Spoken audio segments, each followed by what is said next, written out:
is up, everybody? It's JT Sports Match, you guys, with another video. This video here is my Los Angeles Chargers 2020 halfback preview. Going to be looking at the current halfbacks on the LA Chargers roster. Going to be giving my depth chart prediction, who makes the roster, who doesn't make the roster. So before I get into it, make sure that you guys hit that like button and subscribe to the channel. I upload NFL videos and college football videos daily. Now, a LA Charger fan DM'd me on Instagram and he wanted me to make more videos covering the LA Chargers because he likes the content that I bring when it comes to talking about the LA Chargers. He also said that it's not a lot of LA Chargers YouTubers out there and that he would like to see some more Chargers content. So you guys always support a lot of my videos. Like every Chargers video I make always does pretty good. So I'll go ahead and cover you guys' team. I always appreciate you guys for supporting the videos and supporting the content. So when you look at the LA Chargers current group of halfbacks, other than Austin Ekeler, a lot of these halfbacks have basically the same or similar skill set.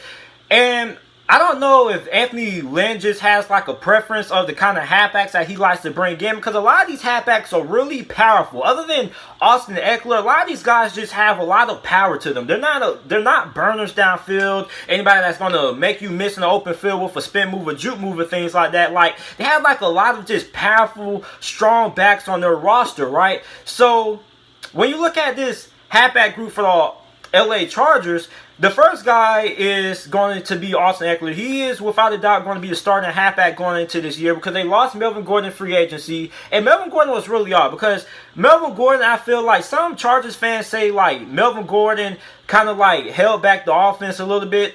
So, I mean, it makes some sense. Like, a lot of people weren't really all that high on Melvin Gordon, and plus he was asking for too much money. So, he ends up leaving, joining the Denver Broncos. So, you got Austin Ekeler, and I think Austin Ekeler, to me, is an upgrade over Melvin Gordon. When you look at what Austin Ekeler does, not only just run the football, but in the passing game as well. Last year, he had 557 rushing yards, 3 touchdowns, averaging 4.2 yards per carry, and that was on 132 carries, right? So, if this guy had like 500 yards on only 132 attempts, that has to show you something, right? Because a lot of guys don't even hit 500 with the amount of carries that Austin Ekeler had. Also, let's not forget what he does in the passing game as well. He's probably one of the best pass-catching backs in the NFL. He had 92 receptions last year. He was targeted 108 times. He had 993 receiving yards and 8 touchdowns, right? So if Austin Ekeler now as the #1 back, I think Austin Ekeler could end up being another version of Christian McCaffrey, right? Now, I'm not saying he is Christian McCaffrey or anything like that,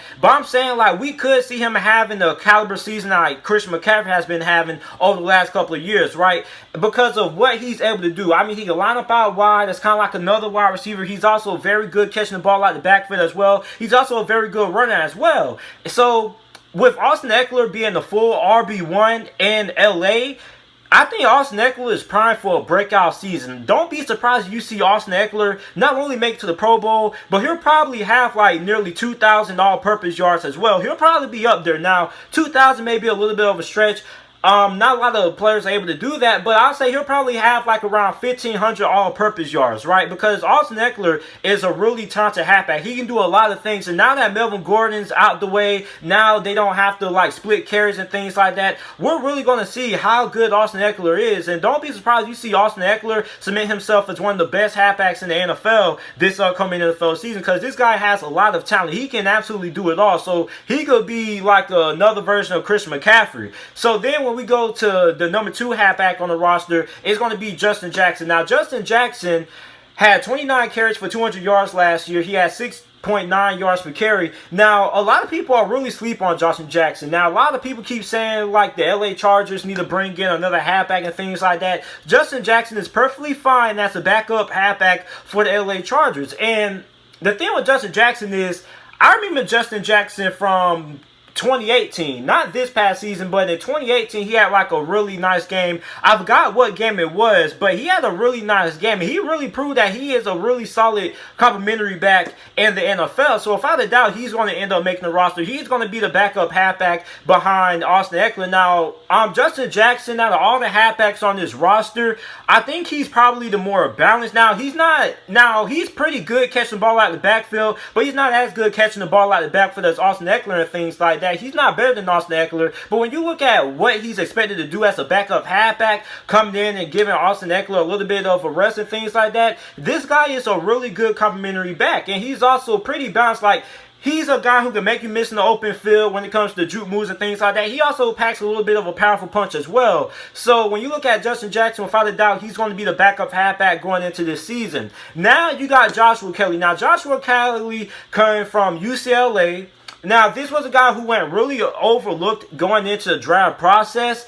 And Joshua Kelly is a physical, powerful runner. He also has pretty solid hands as well, and he was pretty much one of the best halfbacks in the Pac-12. He didn't really get a lot of recognition nationally because of how bad UCLA was, and also I don't really think he was all that great of a fit in Chip Kelly's system. Like, Chip Kelly needs more of a halfback that's able to run, like, you know, sideline to sideline, but Joshua Kelly, that's not really his style. He's really a halfback who you just hand the ball off and let him run the middle. He's not really built to be running left to right. He needs to be running north-south, what they call it, right? So Joshua Kelly, I think he probably ends up making the roster.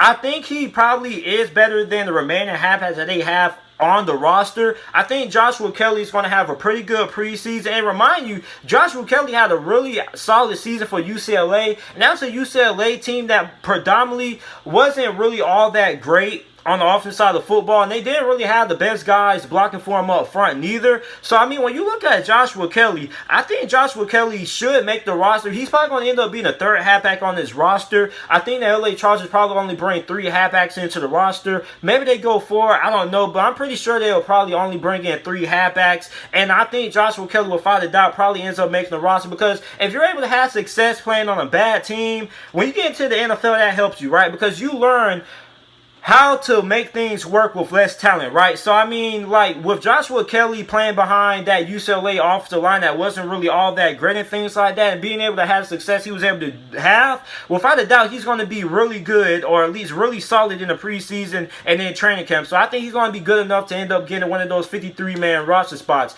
Now, we got Darius Bradwell. Now, I don't really know what Darius Bradwell really is. I don't know if he's going to be out for a halfback or if he's going to play fullback. Now, he's 6 feet, 235 pounds. Some websites have him listed as 240. Now, he is an undrafted free agent. He played for Tulane. Now, when I look at Darius Bradwell, he reminds me a little bit of Ezekiel Elliott. Now, I'm not saying he's Ezekiel Elliott at all. I'm just saying, like, the way he runs, the way his stature is, the way he's built, he looks a little bit like Ezekiel Elliott with his physique and the way that he runs the football. Like, when I was watching a little bit of film that I was able to find on him for Tulane, I noticed that this guy, when he gets tackled, somehow, some way, he's always falling forward for additional yards. Like, if you tackle this guy behind the line of scrimmage, he still is, like, falling forward. So, one thing about this guy is very powerful. He's very compact is what I like to call him. Like, he's very stout, right? So, I mean, this is a guy who is really hard to bring down on initial contact.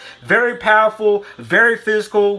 He runs like Ezekiel Elliott. I'm not saying he is Ezekiel Elliott, but the way he runs reminds me a lot of Ezekiel Elliott. Like, this guy is always falling forward for extra yards, and he very seldom goes down on initial contact. So, I mean, Darius Bradwell, will he make the roster?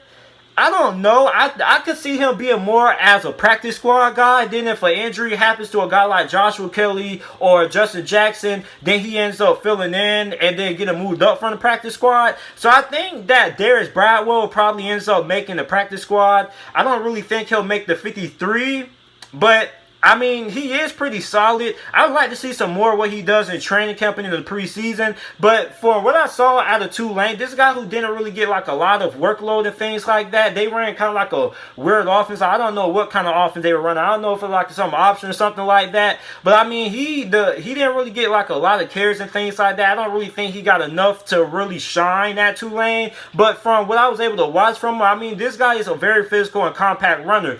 And then you got Bobby Hawley from Louisiana Tech. Now, he's going to end up being a fullback. He's 252 pounds. He's an undrafted free agent. Now, he's going to end up going out for a fullback. You also got Derek Gore, who was on the LA Chargers practice squad last year. He also spent like a week or so on the Redskins practice squad. Now, he's 5'10", 212 pounds. He's a powerful runner, and he's going to be going out for halfback. I don't think he makes the roster.